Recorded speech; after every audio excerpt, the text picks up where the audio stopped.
Greetings, YouTube, and we're back with Encyclopedia Magica Volume 1. Let's see what we're up to. Oh, Mandarin's here, which means I'm going to have to hide my little bookmark. Oh, she'll probably try to eat it again. She's like that. Yes, yes, yes. Meow, meow, meow, meow, meow. She does love the attention. There we go. Alrighty. I believe we were working on amulets of different varieties. Yeah, we are. We have the Amulet of the Fiend from the Fiend Folio Tome. They called it a tome? Okay. This is all about being fiend lords and princes maintain their vital essence in small containers. All right, so it's a power object for gives you possession, power, and influence over different bad dudes. Back when they were not calling them demons and devils, they were calling them fiends and something else. Was it the Tenari or something? I don't remember. Pardon me. Yes, kid. I've gotten in the habit of covering my face completely because, at the time of the filming, we're currently involved in a pandemic. Amulet of Finding. Work in pairs. Anyone wearing one may see through the amulet of a person wearing another. Each user sees whatever is in range of the other's amulet. So that's kind of cool. Though do amulets have standardized ranges? Because it doesn't specify the range on this one. I guess so. But yeah, that's kind of cool. I like that idea. Then we have Furyandis. First of these amulets were enchanted to protect the good natives of Furyandi, though they have since been used by characters from many lands and alignments. Hung around the neck from a silver chain, the amulet displays a remove curse. I think we covered that one. Yeah, we did. Sorry. We have the golden collar. This amulet was designed to help a mummy free itself from its bandages on the long journey to the afterlife.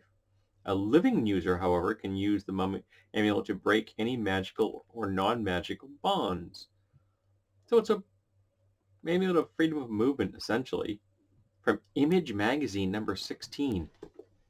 No, Imagine Magazine. Imagine Magazine, I think I vaguely remember Imagine Magazine. Though I thought it was a general science fiction. I don't remember it being specifically gaming. Wow. Must have been some crossover there. I'll have to look that up. I don't remember that at all. We have the Greenstone, this rare, highly prized device, or fist-sized greenstones made by some forgotten magical process. Yeah, because remember, AD&D was essentially a post-apocalyptic setting.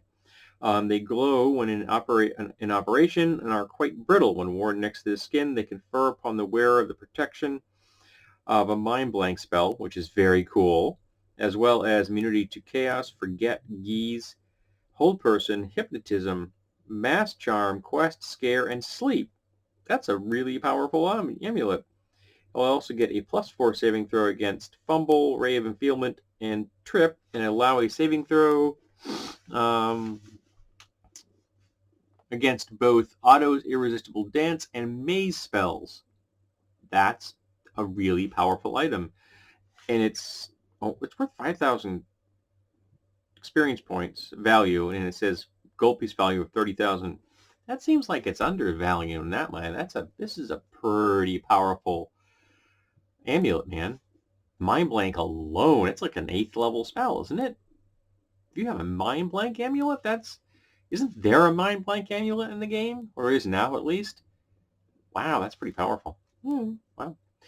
The Hands of the Healing Spirit. This elegant amulet is made of white gold. The amulet circle formed by 3 crooked arms. Oh, this is a long one. And 3 hands clasped together in its center. They actually give a handy little image of that right there, being worn by a trollish looking dude, maybe some kind of orc species. During the time crafted during the Age of Dreams, again, post-apocalyptic. This is from what? The Tales of the Lance. Dragonlance setting. Maybe that's a dragon person? I don't know. But, yeah. Past.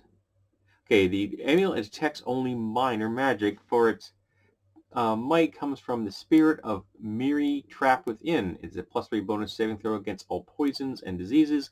And it's +3 bonus to the wearer's wisdom, allowing spell bonuses to priest. It continuously irradiates an aura equal to a protection from evil 10-foot radius. Once per day, the viewer can cast one of every healing. Wow! Once per day, the wearer can cast one of every healing spell: cure blindness or deafness, cure critical wounds, cure disease, cure light wounds, cure serious wounds, heal, and neutralize poison. It can invoke continual light as well. However, at each time an effect is invoked, the user must make a system shock roll or become exhausted for 1 to 6 turns. A turn, remember, was 10 minutes back in AD&D. Hi, Cap. Um, that's a really powerful item. It's worth 10,000 gold pieces and 5,500 experience point value, which is, yeah, the ratios in this were somewhat odd, but that's yeah, it was considered an artifact with good reason, and an artifact should be worth considerably more than 10,000 gold pieces. That's a really powerful amulet.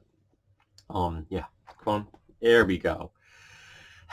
Okay, next we have the amulet of hard water. This beautiful starburst amulet is made of clear crystal, is practically invisible on the wearer. Activated by the wielder's will, harden water to a granite-like consistency. The user can create walls or hurl boats of hard water at enemies. The volume of hardened water is equal to 30,000 square feet. This can be a single large mass or several small ones. The user can shape it into any desired form. Bolts cause 4 die 8 damage. Half, save for half. Save versus breath weapon. I remember those.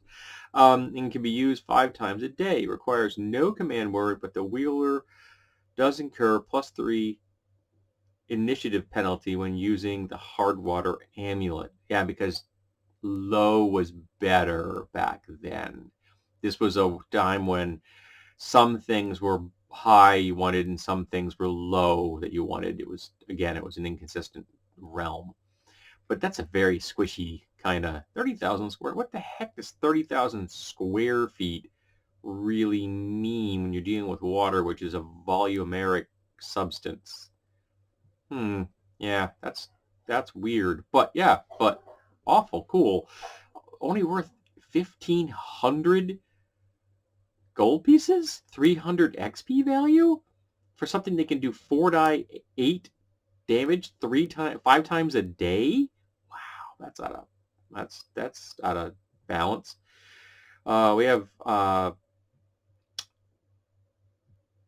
We have a amulet of health. Common northern belief is that illness is a form of possession.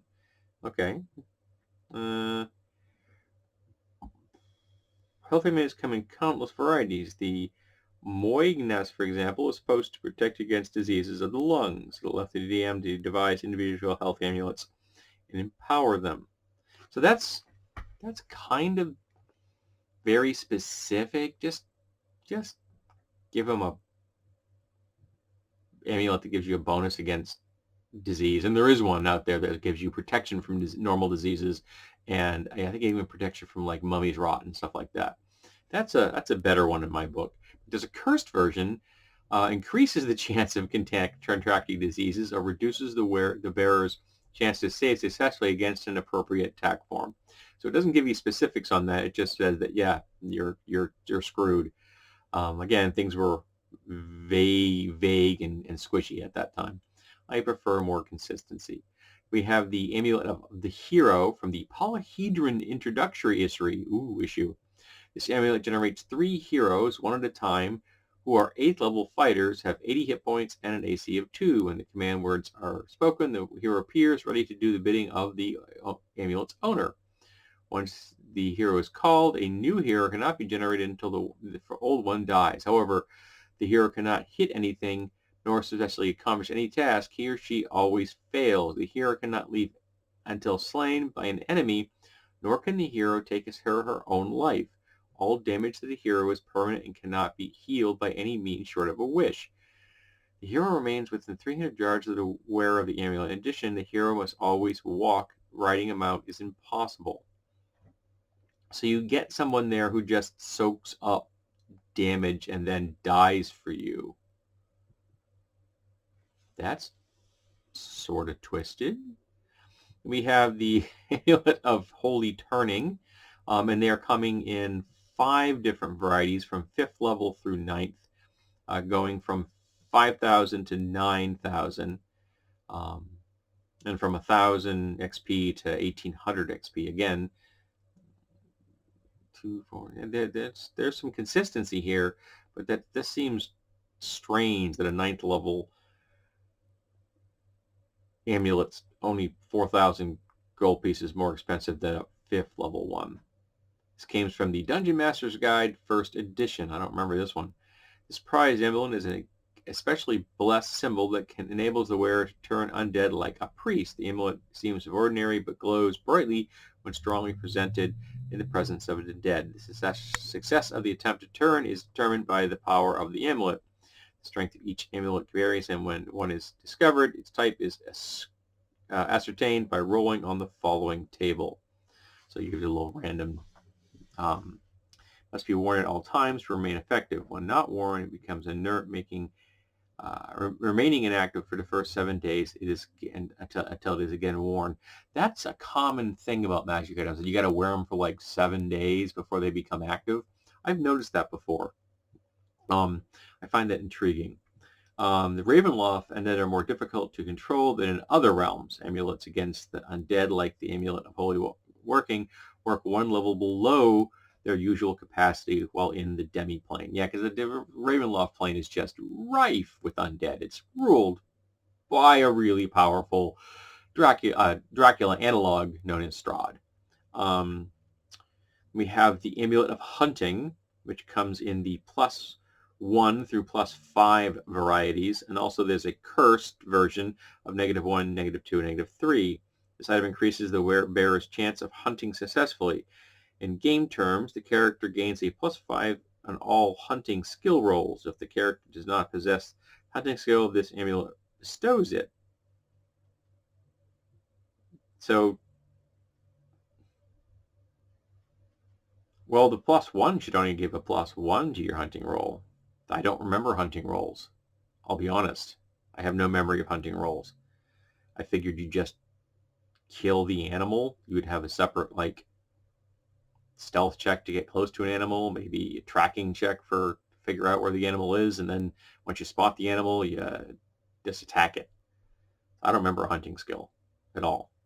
Then there, the cursed ones, the wearer has a reduced chance of hunting successfully up to a -5%. Now that's weird, because if it's,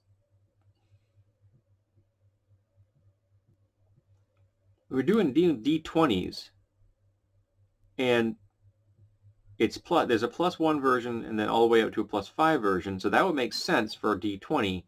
And there's a cursed version, -1 through -3, and again, that makes sense in D20, and yet they're talking about up to a -5%. That doesn't really seem much of a curse, and I don't remember using percentiles for skills. I remember, well, that's not true. We used percentiles for the rogues crap, didn't we? Oh, there were so many rogues things. All kinds of different things you had to roll, and they're all different percentages. All right, sorry. Then we have the Amulet of Immunity to Charm. That's pretty self-explanatory. The Amulet of Inescapable Location. Device is typically worn on a chain or as a brooch. It appears to be an amulet that prevents relocation, scrying, or detection, or fluence. Actually, the amulet doubles the likelihood and range of these location and detection modes. That's a bad thing to have. Normal item identification attempts, including detect magic, do not reveal their true nature, of course, because it's a cursed item. Then we have an amulet of insect repellency, which is kind of self-explanatory. It's only worth 300 gold pieces, experience points, but it's worth 1,500 gold pieces, which just seems weird because, yeah, it's like, why does it have, like I said, inconsistency in this? Wow. Alrighty, then we have Kayleen's Undead Stone. Kayleen's magical amulet is a particularly potent version of a typical amulet versus undead, allowing Kayleen to turn undead as if a 12th level priest. The amulet also holds a at bay forms of undead that are normally immune to the effects of turning those, unless those creatures roll a successful saving throw versus spell. Failure means that the undead creature must remain at least 5 feet from the holder of the amulet. That's not that far. And if they have a weapon, they're still going to hurt you, even if they should be able to hurt you even without weapons if they have some kind of a magical attack. This came from the 1992 Fantasy Collector card number 243, which I think I own those. I'm not 100% sure. So, all right, we're going to end here, taking it up through K. We'll pick up, because I'm 15 minutes into this, we'll pick up with L next time, which will be the Amulet of Lathander. That will be what we'll pick up next time, if I remember correctly. Some of these abilities are really cheap, and some of them seem really overpriced. And the whole XP value, because you found things and you got XP for the cost of something, which is also weird. You should get XP from creating things, not just from finding them. But remember, this is an era when you got XP based on how much money you found, which is also weird. It was very Monty Hall. It was a time when the magic items were everywhere, and we used to carry around golf bags full of swords and weapons, and you could find magic items being hidden as torches on walls, and which is a real thing. Go look up at the G series of modules for that. But again, D&D was a post-apocalyptic setting back then. Making magic items wasn't something most people did. You found them. You located them, and making them was very squishy. We came up with our own rules for the most part, but there really weren't any functionally hard rules that said if you want X, you do Y. And I'll know that people out there will tell me, "Oh, it was explained in here and here." I can tell you, my personal experience, none of us considered there to be rules in the game for creating magic items. We did it on our own. We figured it out, and that could be fun, but it also could be tedious because it was all about finding them, not making them. So if you like post-apocalyptic fantasy settings, the old D&D setting was something right up your alley. So there you go. This has been the latest episode of the Encyclopedia Magica, Volume 1. Well, let's actually hit the button and turn this